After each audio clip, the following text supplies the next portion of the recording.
This is my first public speaking event I've ever done in front of people, other than my yoga classes, which I've had massive classes. It's not the same. Like, you guys are all looking at me. Usually my students are like looking down or in some other pose that I can avoid eye contact, but we'll see how it goes today.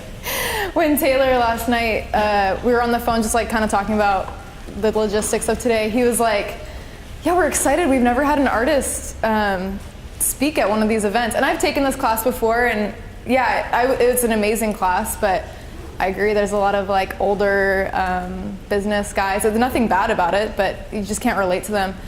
So it's good in that respect, but in my mind I was like, you're never gonna want a creative person to ever give a lecture again, because we are like the most scatterbrained people on this earth.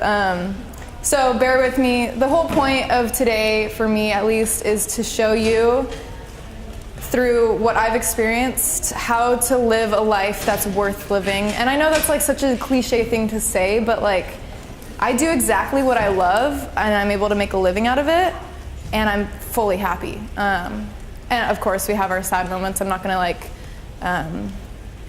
make it more beautiful or curate this aesthetically beautiful life. On the inside, I am like the most torn up person, but I'll get into that deeper.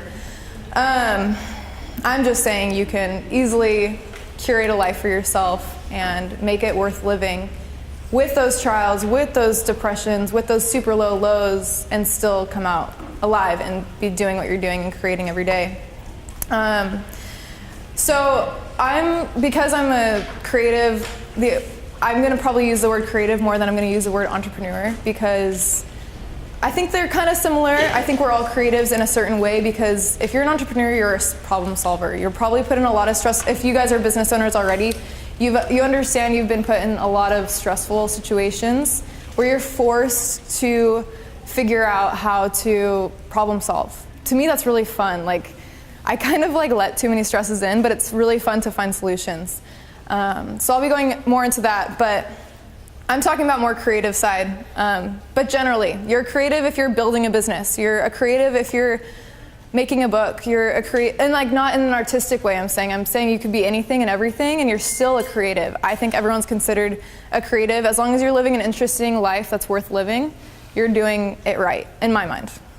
I mean, I don't want to be, yeah. Advice is autobiographical. I can't say that word. Advice is Autobiographical by Austin Kleon. He's an artist / creative that came out with this book, and it's about stealing art. And if anybody knows me, I have gotten things stolen from me, either concepts or ideas in the past, and it's one thing I'm still trying to get over, and like trying not to let it cloud my creativity or stop me from doing what I love to do. But he talks about, we're all stealing from each other. You guys are stealing from me right now in every single word I'm saying. And it's the best thing ever. You're actually taking what I'm saying and you're applying it to your life, and you're changing it for yourself. So this quote, to me, it speaks to me because this is how I got over my nerves to speak today. It's like, I'm not actually talking to you guys. I am, because I'm supposed to, but I'm talking to my past self. I'm giving advice to my past self. And that's what I love about this quote. So this is kind of like a general timeline, and I was going to try to like create a graph, but like where some are still interwebbed with each other. But growing up, Bobby said, I'm from Orange County, like the OC, like really the OC. And I used to be so ashamed of that because there is a lot of negative connotations with it. It's ritzy, it's greedy, it's, you think of like plastic moms and like, I don't know. And I loved my growing up because I lived next to the ocean. My family was really close, growing up in the church. It was amazing. Some of the things, like I don't really care for, and I hope we raise our kids differently when we do have kids, is there was such an emphasis on making money. And if you're making money, that's directly correlated with your happiness. And like, I mean, I think it's maybe a millennial thought that we have, like, that doesn't make sense. The baby boomers, like my parents, they were like, you better marry a doctor or a lawyer. And they kept saying that because I feel like they knew I was kind of rebellious and I wouldn't. I mean, he surfs every day. Like, he doesn't have a job, but I don't care. Like, he will have a job, and he's working towards jobs, and he's doing things every day to find a career And yeah, he's working odd jobs. That's what all these jobs are. Even though they were on my own businesses, they were freaking odd jobs. Oh, sorry. There's not a lot of staff here today, so I think I can get away with it a little bit. But, so, yeah, these odd jobs, all of those except the last two things on the timeline were just to get by. They were literally just steps that brought me to my happy place. And I'm gonna talk about my happy place a lot. Busy Bees babysitting. I started babysitting when I was 12, and it was awesome. And I started babysitting, once I started babysitting, my dad's philosophy, which I want to take with our own kids, is like, oh, you're making money? Where's that money going? You're going to save some of it, and then you're also going to put it towards whatever you want. You want clothes? We're not buying it for you anymore. And I love that concept because if you know my family, which maybe some of you guys do, my little brother is like constantly, well, he's on a mission right now, but he's constantly making up businesses almost to the point where they're kind of silly, but that's just our family. Like, we come up with kind of weird ideas and then we make them work for ourselves. But so I was 12, I was babysitting a lot. By the time I was 15, I had built this huge clientele of families. And of course, you know, if you babysat before, they want you mostly on Thursday, Friday, and Saturday nights. So 3 nights a week, I'd be babysitting a lot, and I would have 20 families, and I can't obviously be pulled in all those directions. I can only babysit one family a night. So I pulled along some friends at first and some peers in my high school, and we started a babysitting club, basically. But I facilitated it. I took $1 out of their paycheck, of their hourly wage. I think we charged $10 if they were 3 months new to the babysitting business, and then I allowed them to charge $12 once they were after that 3 months probation. And when it was $10, when they were making $10, I would take $1, so I'd take 1% or 10%. And then when they were making 12, I'd take $2. So they would be they'd only be gaining $1. If you know business, it actually is a smart thing to do. And I was making bank. I didn't even have to babysit anymore. But I did it all because I didn't do it because of the money. Like, the money was a really good perk. But I was solving a problem that was happening in my little bubble of San Clemente. I couldn't provide babysitting services for all the families, and they were like amazing families. I loved all the kids. I knew they were good families. They weren't gonna be putting my babysitters at risk. I'm like a 15-year-old and I'm thinking about putting my babysitters at risk. I would get them CPR certified, and I think at 18, I was about to graduate high school, and I had this woven jewel. I'll go back to woven jewel. I just didn't have time for the babysitting business. I called it Busy Bees Babysitting. So embarrassing. Because my name's Bree, so BBB. But I'd make flyers, I'd design things. And it got to the point where I had to sell it. I didn't want to just be like, all right, everyone, sorry, it's done. Like, babysitting isn't worth it anymore. Because some of those girls didn't know how to communicate with their clients and with the families. Some of them split off and they became full-on nannies with the certain people, and it was amazing, and they did awesome jobs. But a lot of people, they needed that facilitator and that manager. And so I sold it to someone who could facilitate and manage it for me. And I sold it for $700. And as an 18-year-old, $700 is like the equivalent of like my $5,000 right now. So to me, it was a really big deal. Started a woven jewel. It wasn't called woven jewel until 6 months in. I was really creating like wire wrapping jewelry just for fun for myself. I wouldn't even wear it to school because I was kind of embarrassed of it. It was my very first kind of like artistic creation I had made for myself. And I started wearing it to school about 6 months in, and I was like, my friends were like, you should start selling these. I'm like, no, I'm not. And I kept pushing them away the first couple of weeks, but I would still give it to them, because if they liked it enough, like, yeah, take the ring off my finger, you can have it, I'll make another one tonight. And then they started wearing it to school, and then their friends wanted rings, and it got to the point where I couldn't make everyone rings because I couldn't afford it. So that just turned into a business kind of naturally. I sold that in college, but I'll get back to that story of why I sold that. So I guess I should have put BYU Hawaii Art Program before Yuck, but BYU Hawaii Art Program, I came out to school. I'm going to try to shorten this story because it's not as important, but not to offend anyone. I was trying to be a business major because my dad told me to. He saw my business ventures as a high schooler, And he was like, you need to be doing the business major. And I think I was in like the first class, failed it, did horrible. And I'm not the person to get Fs, and like I was stressing out so much about that. So I changed my major without my dad knowing. I didn't tell him for a whole entire year until my older brother like spilled the beans at dinner during Christmas time, and it was like the worst night of my life because my dad was like, what? Art is not gonna get you anywhere. And it's just funny because that was like 2 years ago. Oh, I skipped to becoming a yoga teacher. So I became a yoga teacher at 16. I don't really consider that a business venture because it's the one thing in my life that's not considered work. Even though I do work hard to teach yoga, I'm doing it not for the money. I'm doing it completely because I know how much it benefits my life that I need to give it to people. Getting paid is the perk, but yeah, whatever. Teaching yoga is amazing, and we'll get back to that. I have an interactive thing for you guys to do that's connected to my yoga teaching experience. So yeah, yuck. Why I consider it yuck is I've had San Clemente. I don't know if any of you guys know San Clemente, but T Street is a really popular beach, and there's a, what do they call those things? A snack bar. I think I was 13 when I worked that, and I yelled at the boss. She told me to put mayonnaise on a sandwich that didn't like need mayonnaise, and I'm not a fan of mayonnaise anyways, but she told me to put it on. I put it on for her because that's what she told me to do, and then she yelled at me to put on more, and I was like, nope. I just like yelled at her and left, and I like threw my apron down. My patriarchal blessing says I need to be teachable, so that was like one of the moments I should have been more teachable. And I didn't take as gnarly when I was 19 going to school here, but I was living in the dorms, and Woven Jewel, if you're into any business with sales, especially how little Woven Jewel was, between the months of January and May, I wouldn't get a lot of people buying my rings, so I needed to find another source of income. And so I worked at the Seasider.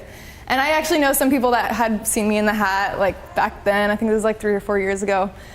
Or 5 years ago even, crazy. But I lasted like 3 months. I like weaseled my way out of being in the back with all the food. So I was a cashier, and it was awesome. But I didn't like having a boss. I didn't like being told what my schedule was every day.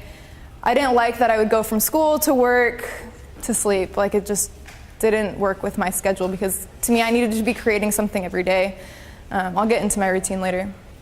So that came and went.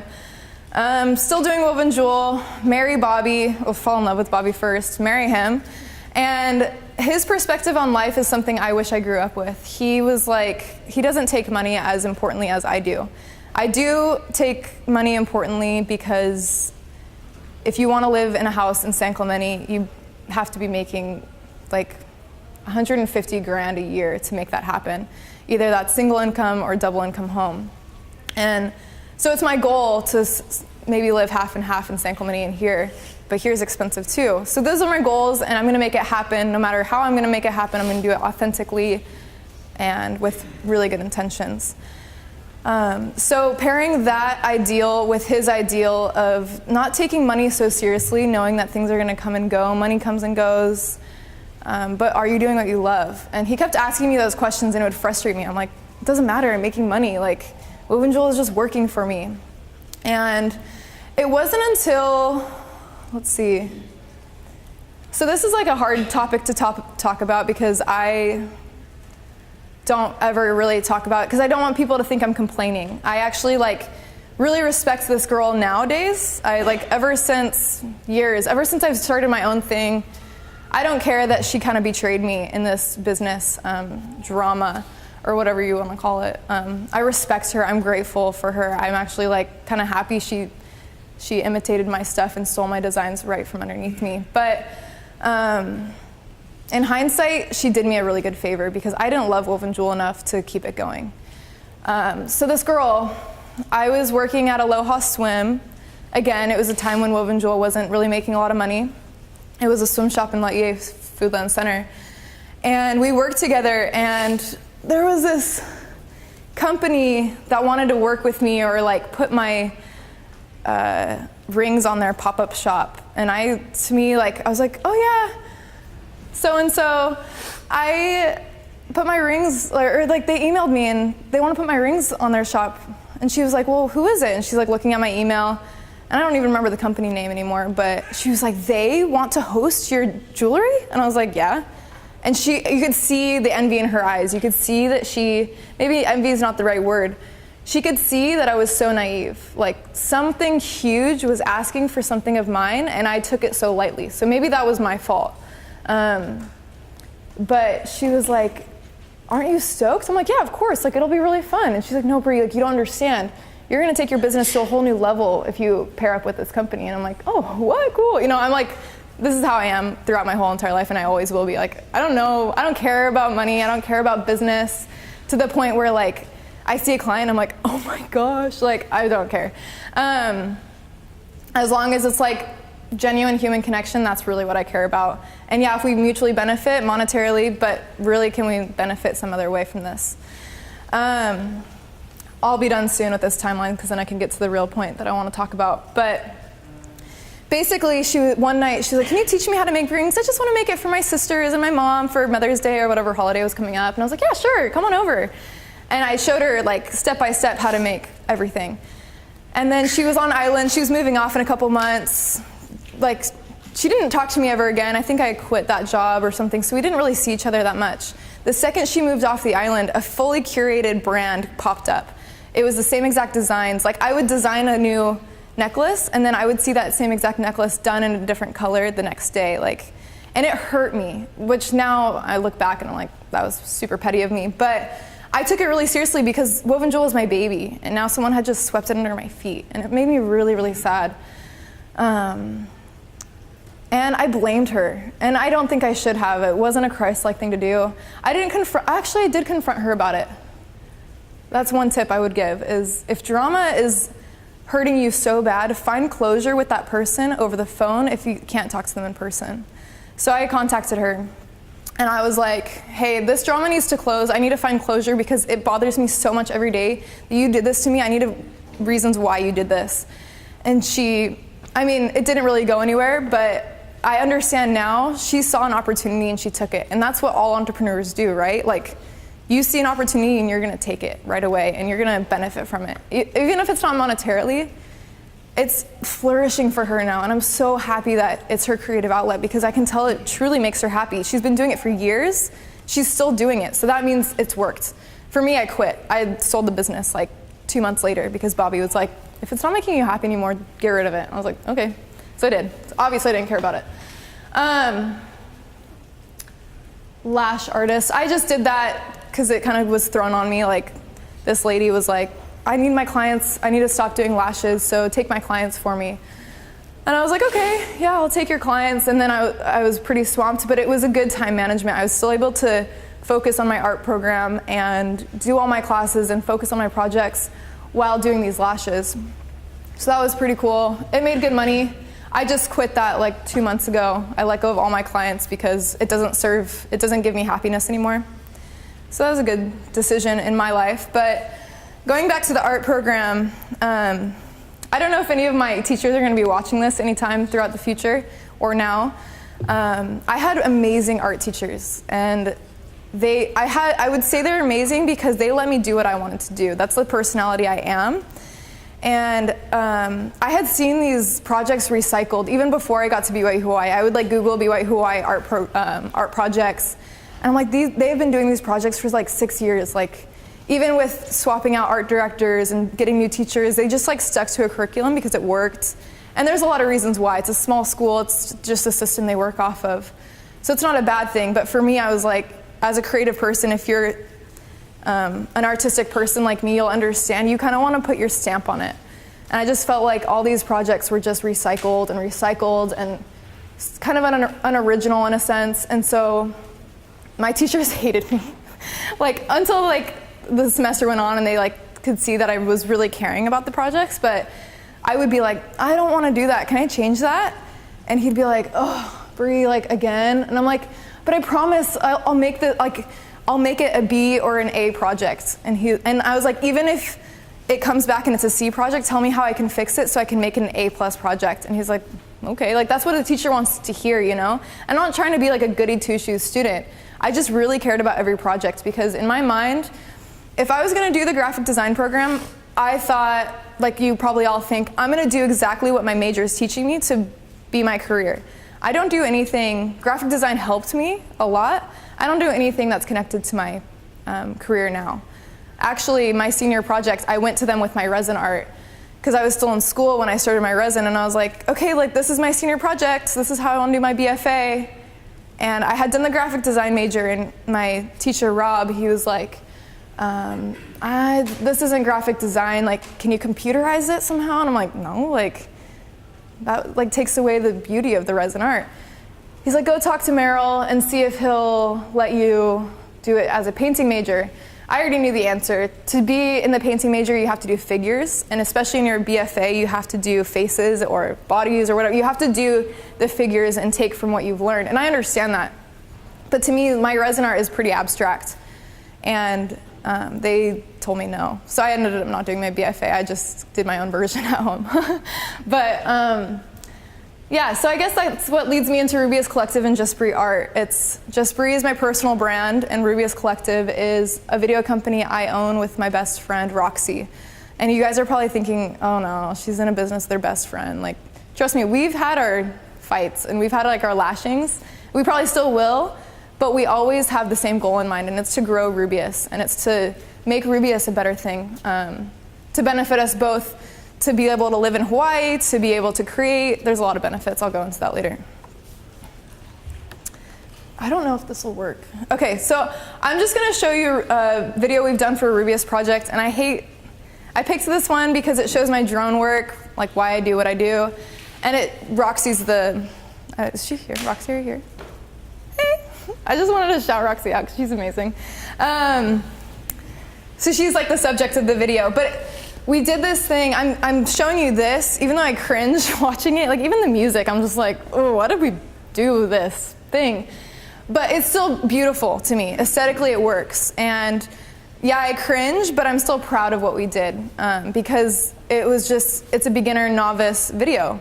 And we had to do this bad video to be getting where we're going. And yeah, maybe we're not professionals yet, but we're still growing and we're still progressing, and that's the meaning of doing what you do, yeah? And yeah, maybe I'll just show it and then I'll state what else I'm thinking. Ooh, oh.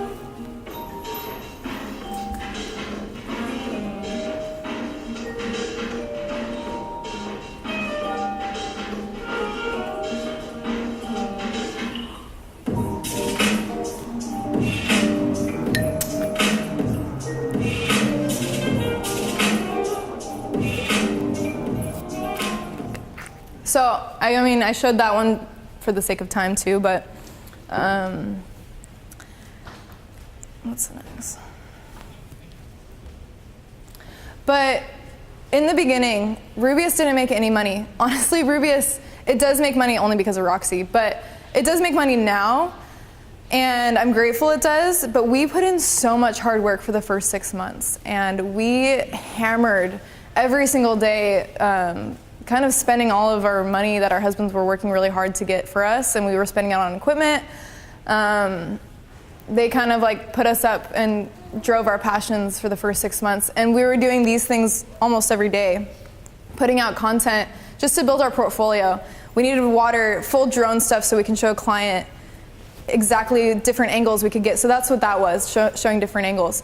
And then we did a video of, I don't know, like a girl, because we want to do bikinis or we want to do one pieces. We don't want to do wetsuits. We want to go into the swimwear industry because we're in Hawaii. Why not take advantage of this paradise? And then, so as we're building this portfolio, we're emailing clients. We're getting a lot of rejections. We're getting a lot of rejections because I'm the one emailing, and so like, I'm a really bad communicator. I love to write, but I'm a really bad writer, and I'm a really bad socializer. I don't know why I have antisocial tendencies, but I do. And so Roxy's like, step away. Like, she did customer service with Ethica. back in San Clemente, and so she knew what she was doing. She kind of took the reins, and I'm grateful I can still be learning, hopefully, the business side of things through her, because I want to be able to help on that end when it comes to Rubeus jobs, and even to help in resin and to help with whatever adventures I'm going to go into in the future. How do I go to the next slide? But anyways, Rubeus is amazing, and I'm going to go into something that it's kind of intersecting. It's a negative story, so I'm sorry to bring it up, but I think it has to be said. And it happened here in BYU, so I don't know if there's any kids that are sitting in this room that know of this incident, and I don't care, honestly, I'm over it. But Bobby doesn't know I'm bringing this up, he's probably mad at me. But Rubeus and Just Bree Art, they're my babies. Like, I don't have any physical babies right now, and I love what I do so much.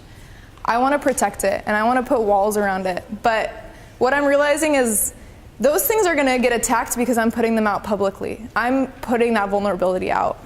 And there's a bunch of fears associated with doing what you do because you love it, because you care so much about it.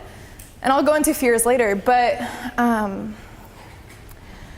I've never been cyberbullied until just recently. And the cyberbullying started because someone made an Instagram account bashing Instagrammers that make money for a living off of Instagram. And why is that a bad thing?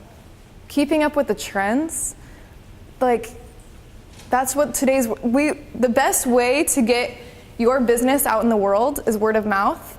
Word of mouth is now digitalized. That's amazing. So for some companies, it's blogs. For some companies, it's Twitter. For me, it's Instagram, because that's how I work. I've been doing it for a long time, and I understand it really well. Anyways, they put posts that were directly pointed at me because of my drone prints, because I sell drone prints on the side. And then they attacked Rubeus for doing something that they didn't know the full story about. And it was a bummer, but honestly, it's weird. I'm grateful for what they did. It sounds weird. They called it Keep Laie humble.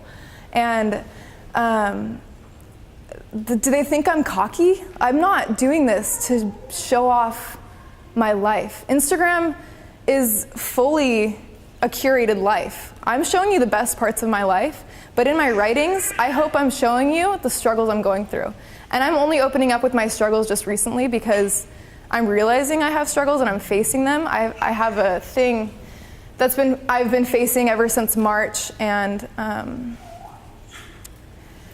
now because I've faced it, I'm able to talk about it, and I'm probably never gonna bring up that traumatic experience publicly, but that was full-on cyberbullying to me because of the issues I've been working through the past couple months, behind the screens, in my own home, with my inner circle of my family and friends. I've been working through something so difficult. Nobody should ever go through it or face it. I mean, no, everyone should face it if they've gone through it, because that's the only way you can heal. But this attack, I messaged them because I think you need to stop the bullying where it starts. I messaged them and I was like, hey, like, are you making fun of my drone prints? You know, and I don't remember the exact conversation I had with them. And I was like, and are you attacking Rubeus? They put up a screenshot of a video that we've done before in hindsight. And that video, they used my drone footage, but it was a client used it. They wanted us to post for them. So it was not our creative design for that video. And they were coming back with really snarky, really mean, really sarcastic comments and responses.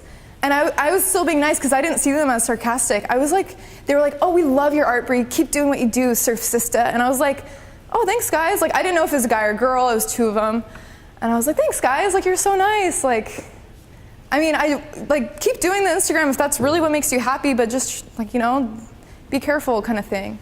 You're hurting people. And then I read it to Roxy that night. She was like, Bree, they're making fun of you. And I'm so naive and I'm so oblivious to that I started breaking down crying. I was like, I was trying to be nice to them, and the whole time they were making fun of me, and I didn't realize that.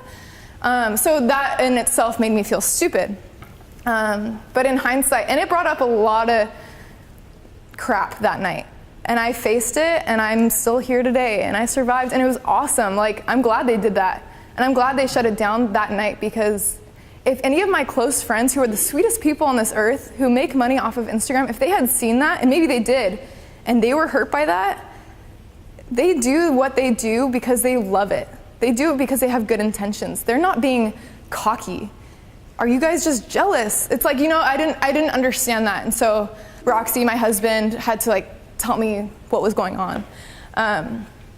So anyways, to get rid of that negativity, I'm past it. I really don't care. But I'm going to show you a video my husband and Roxy made of me. It was for a client. They asked me to make this video for them. And I'm grateful. It was really fun. We got to travel to Sri Lanka, and I was doing a video to show kind of my love of everything in this one location. I wish I could go into detail of how to get jobs like that, but maybe not today.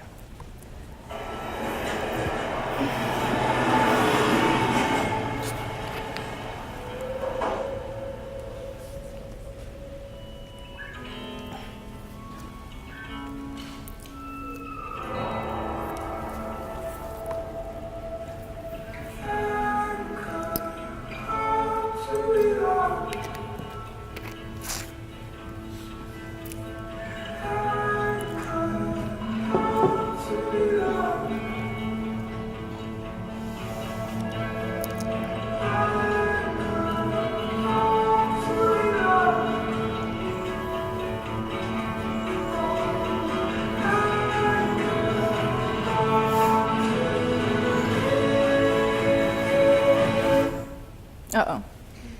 You get the gist. I mean, it was the best part, but whatever. Wait for me to... Okay.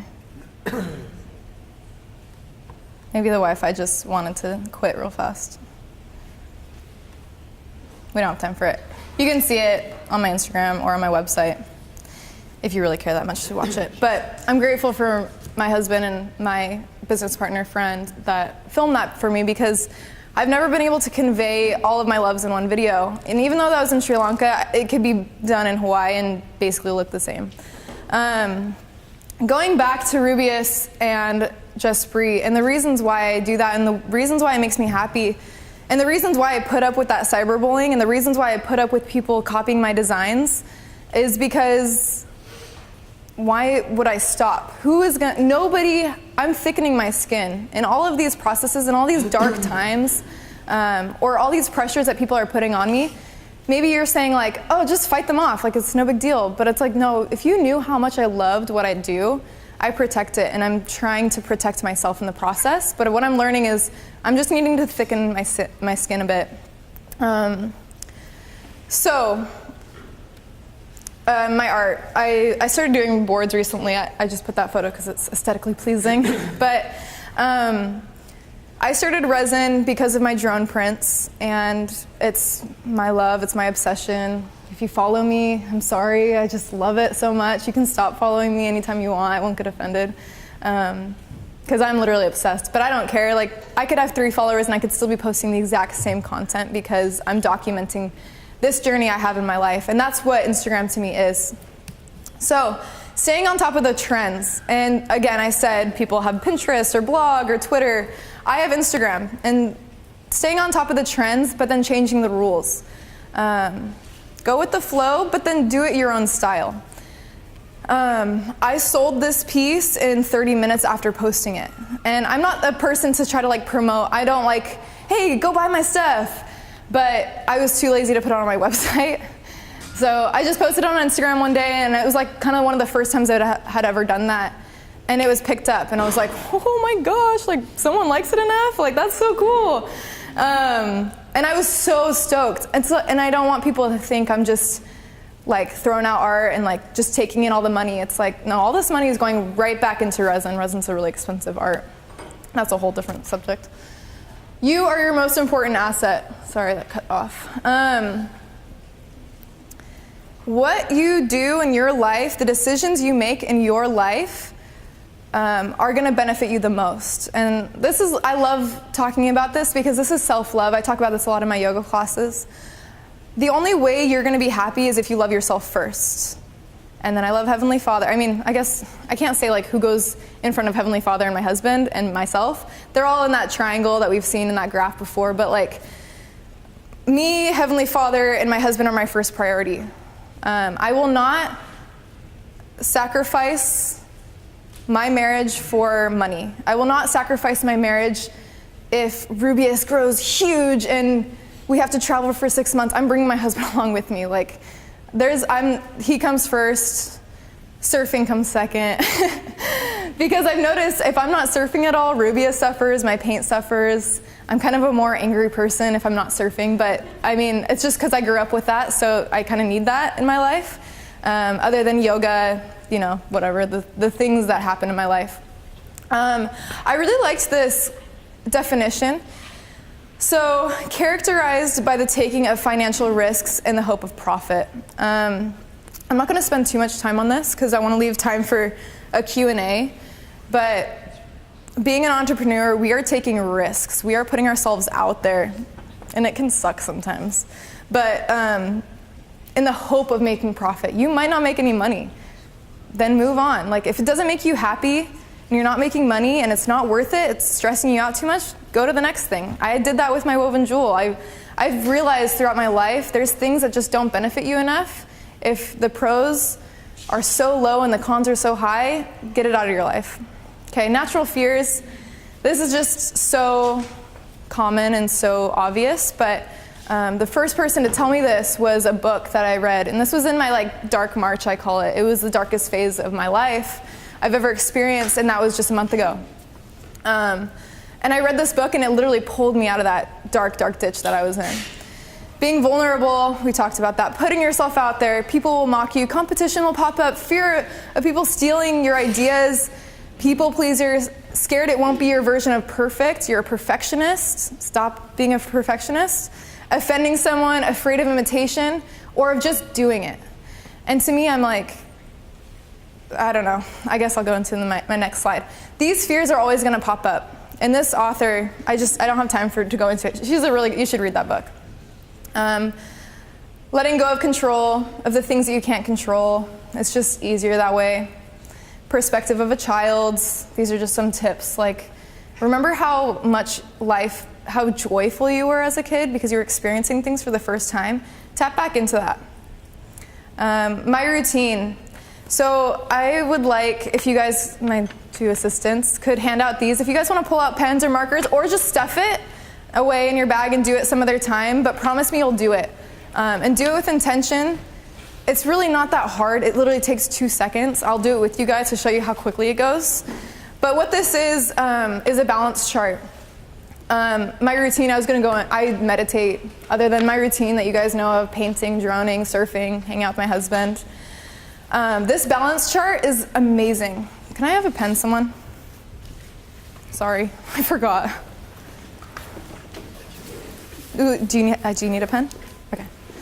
So it's kind of small, sorry. I'll just read it for you. The first box, personal and spiritual growth. This is self-care, personal growth. On that little triangle, you're gonna mark yourself. Where do you feel, honestly, where do you feel? It doesn't matter what your husband thinks or your spouse or your boyfriend thinks where you should be. Where are you on that scale of 1 to 10? 10 being the most healthy personal growth you've ever been. And this is spiritual growth too. So be honest with yourself. It's okay if you're not fully immersing yourself in whatever religion you follow. If it's not working in that moment of your life, this chart will help you figure out where you need help. Second one, health, nutrition, mental clarity, fitness.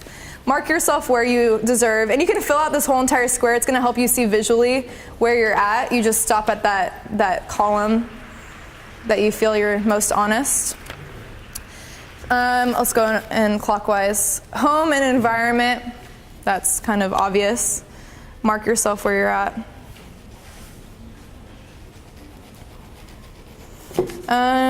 Career and business. And you're thinking of all aspects here. So maybe you do want to take this home and really think deeply. You can ask for more of these, or I put them on my website if you want to print out some more, or you can just Google life wheel or balance chart, and these will come up. Fun, leisure, recreation, where are you at in your life? Is there room for growth in that section of your life? Can you find balance there? Finance, personal and family, and business. So that's everything, all the money that's coming in for you.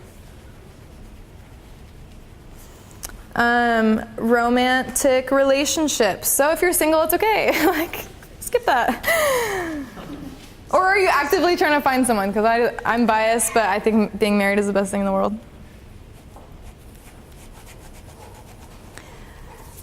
Family and friends. So those two things can probably be pretty easy. If you're in the zeros, if your little colorful section is like right at the center of this chart, you're being way too hard on yourself probably, and you might need to be seeking a therapist, honestly, just to be blunt. But mine, you can't see. I was hoping I'd have time to draw a chart on this, but there was a class beforehand, so I couldn't draw a big chart and show you guys where I'm actually at. But I'll just tell you the numbers I'm at. Fun and leisure, I think I'm at a 7. And like, this is being me today. Yesterday, it probably could have been like way different. I'm not gonna go into everything, but it's pretty balanced, and because I'm actively trying to balance my life. There's always gonna be places where it dips, and that's okay. But then you can go back to this, or you can be making these once a week, and you can know, or just in your head, where your life needs balance. Just do it. I was gonna go into old Nike spiel. They do it right. Their branding, their marketing.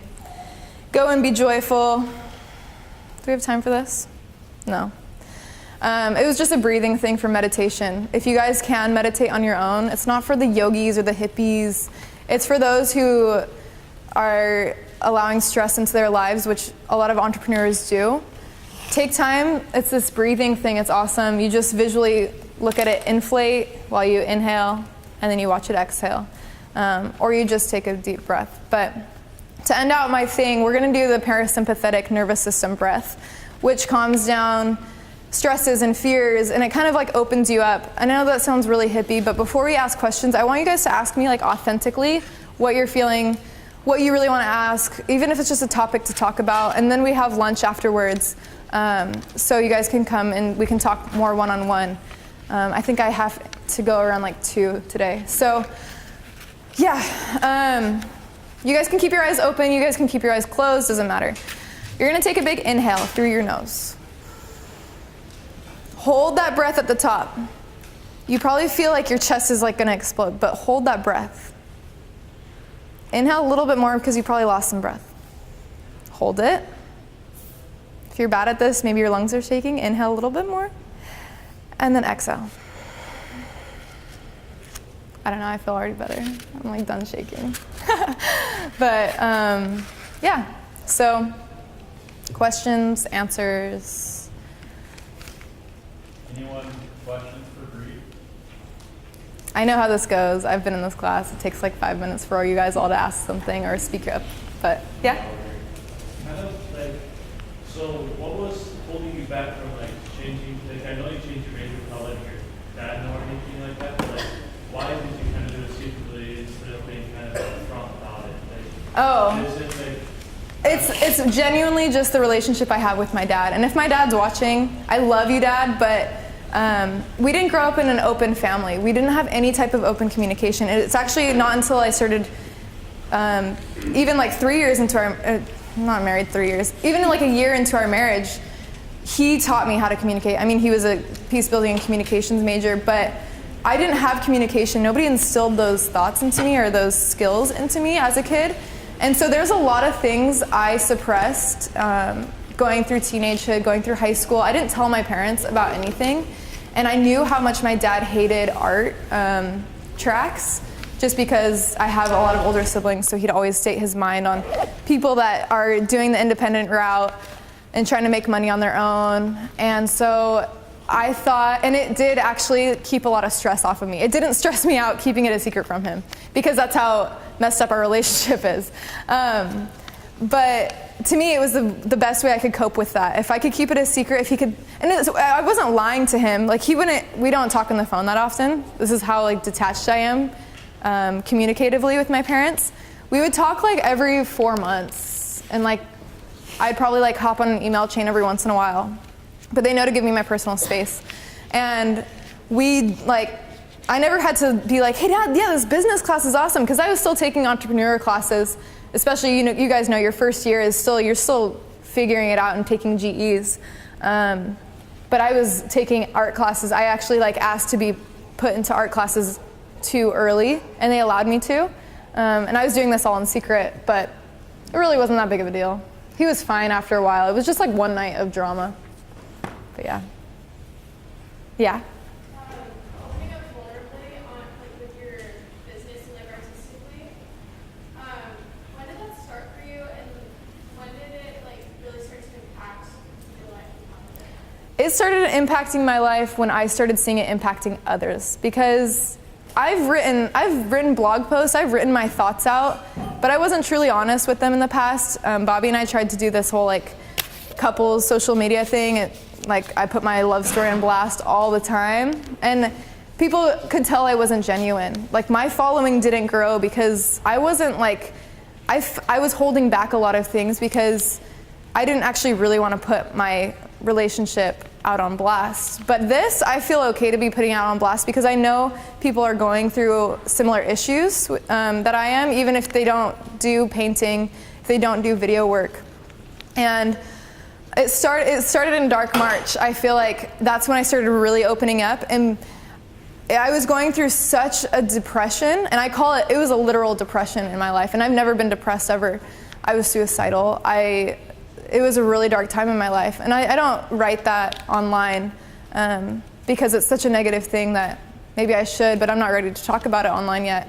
And I started talking about those things, and I would get so many amazing responses. And those people, Bobby can lift me up, and my sister can lift me up, but they're still, they're biased. I'm seeing people from some other world. They live somewhere else, and they're supporting me and they're loving me.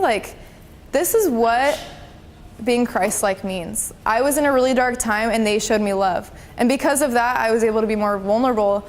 But I'm also able to explain what I've learned in this life, and hopefully it helps. Even if it helps one person, it's worth being made fun of. I don't know. Yeah. Thanks. We have about 7 more minutes before class is over. A couple more questions.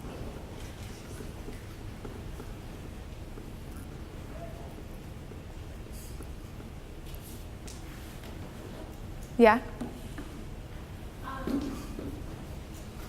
you ever come to this epiphany of your brand and the thing you want to present with your art? Or did it just come over time? It's still changing. I feel like I get a new idea and I want to just make a U-turn on what and I went through the graphic design major. I am the worst at branding my own stuff. I'm okay at branding other people's stuff, but Roxy and I always talk about it. When you're so close to it, you can't really design your own brand. So if you're talking about the aesthetics of it, my logo's still in production because I haven't found something I really connect with. But photos, I'm really starting to connect with photos because I'm starting to understand who I am as a person, and that's only been happening since January, December, when I really opened up and did this massive piece of art. It was my very first massive piece of art, and it's always been a goal of mine to do that. So once that happened, it flipped a switch, and the content I started creating, I started understanding, I used to be Instagram's stupid, I'm not gonna care that much, I'm not gonna put that much effort into it. It's how I make money, it's how I make human connections, it's how I meet these amazing people and these amazing friends, and they're people I'm meeting, yeah, they might benefit me business-wise somewhere down the road, but when I realize there's amazing human beings in person, I'm man, I judged you so hard, and I feel so bad. And I'll sometimes tell them that, oh my gosh, I'm sorry for thinking ill will of you, because I saw you via screen, I judged you full on. But meeting you, you're an amazing person, and keep doing what you're doing. What was your question? Sorry. No, just kind of is your brand, did you just come to this epiphany of what it was? I mean, with Rubeus, I felt like it was an epiphany because it's 2 people working together. It was one night, and Rubeus just started. We started the Instagram, website, blog. I mean, I don't think we ever did a blog. YouTube, all in one night. And then we started ordering equipment that night, and we already had a vision for it, and we kind of brought it to life. So yes and no. I don't really believe in the word epiphany, but I believe in the word impulsive, and I'm a super impulsive person. If I put my mind to solving a problem, it gets done as quickly as possible. That's just my innate. It could be bad, it could be good. It works for me, so I totally own my impulsiveness. But yeah. How do you measure success in your life? Oh, and that's something I really wanted to mention, so I'm glad you brought that up because I didn't think I'd have time to talk about it, but I'm glad I can answer that. So in Orange County, success means making a lot of money so you can live comfortably. And I understand living comfortably. I really want to live comfortably. But I'm not going to put the stress of living comfortably right now as I'm turning 23 soon. I don't need to be making 80 grand a year right now. It's okay if I'm not. It's okay if we work paycheck to paycheck because I'm still doing what I love. And my parents, at first, when I just being alone and being on my own and being married to Bobby, we'd go home to California and my parents would be like, how's it going? Are you really struggling? And I'd be trying to save face and I'd be like, yeah, we're good. Because I knew their measure of success was not equal to my measure of success. Success to me is doing exactly what you love, genuinely, wholeheartedly, authentically, and you're giving your whole self to it. And that's hard for me to tell you guys to just jump all in. That takes all those steps I talked about. Jumping all in takes doing this chart, doing this chart once a week, once a month, even just doing it mentally. It takes really hard work to love yourself. And I'm glad I found some self-love. I used to think oh yeah, I'm comfortable in my own body. That was me as an 18-year-old. I was not. I hated photos of myself. The whole girl thing. I can say, and I still am probably gonna struggle about everything, insecurities and fears of mine tomorrow. But what I feel today is completely comfortable in my own skin in all aspects of my life. I feel comfortable in my marriage. I feel comfortable in the business relationship I have with Rubeus and the co-owner of Rubeus. I feel comfortable in the relationship I have with my family. And because I'm being more vulnerable online, my family's starting to reach out hey Bree, is there something you want to talk about? I'm you want to know what's going on in my life? That's not something that happened in my family. And so now that they're taking notice of me, it's almost like my plea for attention from my family. I'm okay, family members, pay attention to me. I want you guys to notice me. I am going through a struggle, but I'm not ballsy enough to approach you. Come to me and ask me some questions and I'll open up to you. So to round back around to success, being successful is loving yourself and being fully genuine as much as possible. And that's when your business will thrive. I think of the metaphor your business is starving if one of these things on the charts is down to 0. You're not feeding your business what it needs. It needs you in all aspects. It needs you balanced. So, yeah. Yeah? Hey. I have a 2-part question. Okay. You work from home. Yes. And how do you balance your work and home life? That's a good question. And how do you balance your Just Free and Rubeus? Yeah, I get this. So I get people emailing me and messaging me every day, and I try to respond to everyone. But a lot of questions recently are man, Bree, you look so busy. How are you still sane? Guys, I'm not really sane, but I'm trying to be sane every day. Bobby can't put up with my bipolarness anymore. Not that I'm bipolar. I'm not going to joke about that because if someone's struggling with that, that's a real issue. But I can go up and down really quickly. I can be oh yeah, my art show, that was so much fun. And then the next day I'm Bobby, we're broke. And he's are you kidding? You were just so happy about your art show. And it's because I'm thinking of that one thing where I need to think of everything as a whole, It's like in the gospel. Where are you so blessed? You're probably blessed in so many aspects of your life.